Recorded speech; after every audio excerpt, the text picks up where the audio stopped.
आजी वाडीत गेली होती आणि आजीने येताना वाडीतून आमच्या छान कोकम घेऊन आली आहे। आता आजी कोकम सरबत कसं भरायचं ते आपल्याला दाखवणार आहे।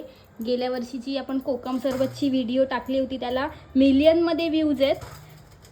आपण ह्यावेळी आजीची पद्धत बघूया, म्हणजे सेमच असेल पण बघूया। माझ्या लग्नाला अगदी ना 6 दिवस उरलेत आणि ह्या घाई गडबडीत पण आम्हाला हे कोकम सरबत भरायचंच आहे।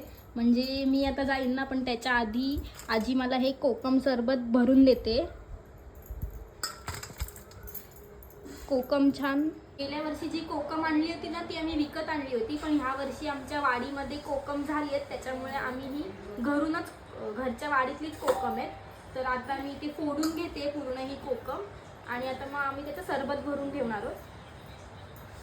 प्लीज तुम्ही हा व्हिडिओमध्ये जो पसारा दिसतोय ना तो इग्नोर करा। माझं लग्न अगदी 6 दिवसावर आहे आणि तरी पण आम्हाला हे कोकम सरबत भरून ठेवायचं आहे, कारण हे वर्षभरासाठी टिकून राहतं आणि ह्याचे खूप सारे औषधी फायदे आहेत ह्या कोकम सरबतचे। त्याच्यामुळे आम्ही दरवर्षी हे कोकम सरबत भरून ठेवतो, म्हणजे ठेवतोच। ही काचेची बरणी स्वच्छ धुवून आणि पुसून घेतली आहे। आता एकीकडे मी साखर घेतली आहे आणि ही कोकम आजी मला फोडून देते। आता हे कोकमचे 2 भाग करून आता त्याच्यामध्ये आपल्याला ही साखर भरून असे एक एक करून भरून ठेवायचे।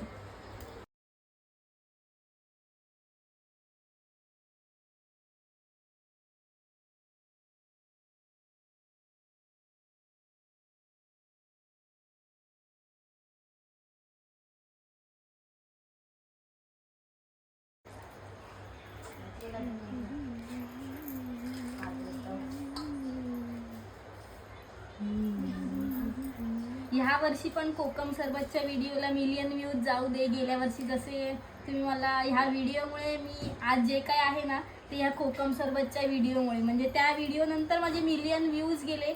माझे जे 1000 फॉलोअर्स नव्हते ते 1000च्या वरती आता म्हणजे 7000 फॉलोअर्स होतील। तर असाच रिस्पॉन्स असू दे।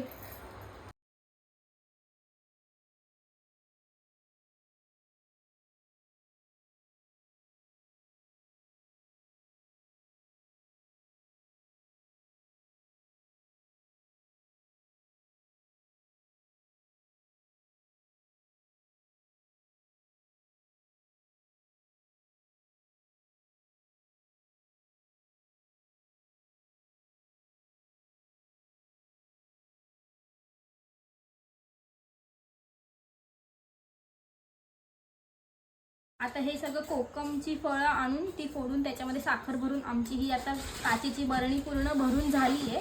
आता ते 2-3 दिवसासाठी मी उन्हात ठेवणार आहे, मग त्याचं आपलं सगळं रस एका खाली जमा होतो आणि मग आपलं सरबत रेडी होतं। हे वर्षभरासाठी राहतं कोकम सरबत। तुम्ही पण अशा पद्धतीने कोकमची फळं आणून असं सरबत भरून ठेवा, जे विकत रेडीमेड येण्यापेक्षा कधी पण आपण घरी बनवलेलं चांगलं।